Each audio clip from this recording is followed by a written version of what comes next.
ثاقب نثار ہو یا جو بھی فیض حمید کی گرفتاری کے بعد معاملات آگے بڑھیں گے۔ وفاقی وزیر اطلاعات نے واضح کر دیا تھا۔ تارڑ کہتے ہیں کہ فیض حمید کی گرفتاری کے بعد معاملات آگے بڑھیں گے۔ ان کی گرفتاری پر فوج نے شفاف تحقیقات کی۔ عطا تارڑ نے کہا بانی پیٹر نے ملک میں نفرت اور انتشار کی سیاست کو فروغ دیا۔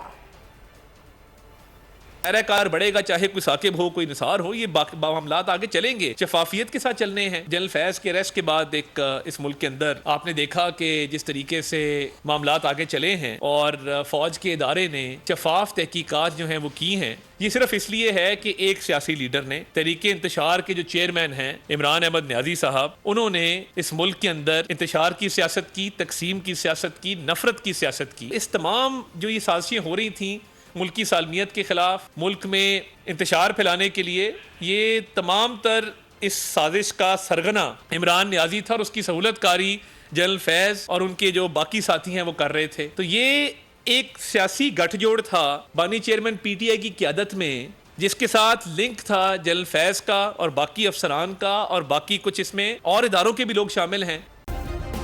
سبسکرائب کریں اور بیل دبائیں تاکہ کوئی خبر رہ نہ جائے۔